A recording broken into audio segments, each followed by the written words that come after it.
Oui, monsieur Djongna Traoré, vous allez bien? Vous êtes le correspondant de Djeliba TV News dans la région. Est-ce que ça va? Ok, Alhamdoulilah, ça va, quelques jours après vraiment cette attaque coordonnée vraiment dans le secteur de Bamboulabé. Alors justement, nous avons vu que la commune de Baflavé n'a pas été épargnée par ces différentes attaques. Nous avons vu que les terroristes ont justement incendié des usines dans la localité. Est-ce que vous pouvez nous en parler un peu plus? Ok, tout d'abord, je m'incline devant la mémoire de toutes les victimes civiles et militaires qui sont tombées pour de Kaï jusqu'à Menaka.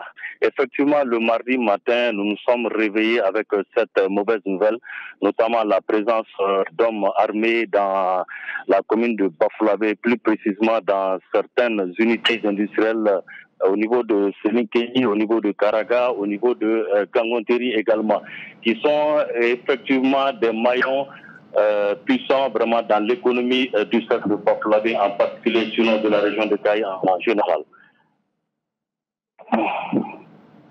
Ok, donc si nous vous suivons très bien, il y a donc des usines qui ont été justement incendiées par ces terroristes et cela va considérablement, en tout cas, contribuer à la hausse du chômage dans la zone. Est-ce que les autorités vous ont-elles rassuré par rapport à ce niveau-là? Ok, pour le moment, il n'y a pas eu d'échange entre ces autorités et nous dont je suis au courant. Mais cependant, le mardi 1er juillet, comme toute la région de Caille, on nous a informé comme quoi au niveau de l'usine de carreaux qui se trouve au niveau de Gurundapé, non loin de Sénikeni, parmi ces trois unités, vraiment, c'est l'usine qui a la plus été vraiment frappée par ces terroristes. Donc, pour le moment, juste, c'est toute une journée vraiment rude que nous avons passé ce 1er juillet parce que nous sommes un cercle qui n'est pas habitué vraiment à ce genre d'attaque. Je pourrais même dire que depuis pratiquement la création du cercle de ma mémoire, quand même, nous n'avons pas connu vraiment, ce genre d'attaque localement. Donc, mais quand même, des choses déjà faites. Aussitôt, les travailleurs qui sont vraiment dans ces trois usines-là, notamment à Gangoteri, à Karaga et puis à Stone, au niveau de Sénéki, vraiment, on vite rejoint vraiment leurs villages respectifs pour vraiment se mettre un peu à l'abri.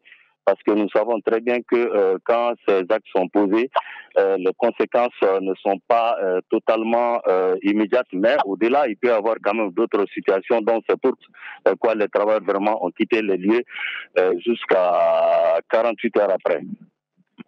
Ok, alors aujourd'hui, quel est justement l'état d'esprit de la population? Est-ce que les gens sont rassurés par rapport au dispositif sécuritaire? Est-ce qu'il y a eu un renforcement à ce niveau-là?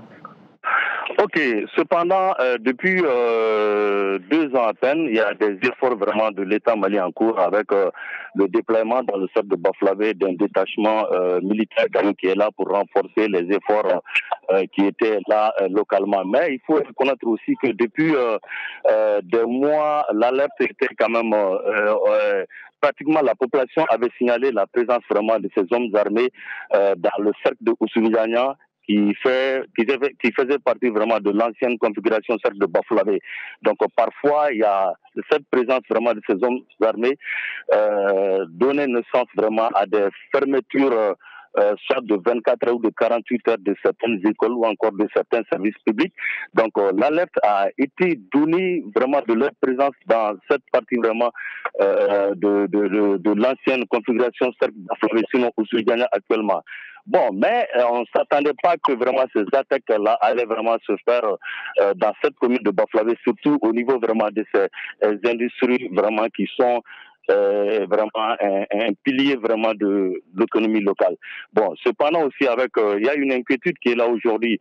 Les gens ils s'inquiètent parce que vu vraiment les conséquences sont enregistrées surtout au niveau de l'usine de carreaux qui se trouve à Sélinkeni, sinon Gurundapé, vraiment, il va falloir mettre en place des efforts vraiment pour la reprise des activités. Et déjà, j'ai appris d'une source comme quoi, depuis hier, il y a les travailleurs qui se sont rendus quand même pour nettoyer un peu les lieux, en vue de voir comment vraiment la reprise pourrait être possible dans un bref délai. Quant à Gangoteri, par exemple, seulement le parking et puis certains engins ont été détruits. bon, il faut reconnaître que vraiment l'impact n'a pas été aussi élevé de l'autre côté par rapport à ce au niveau de Gournapé. Merci infiniment, M.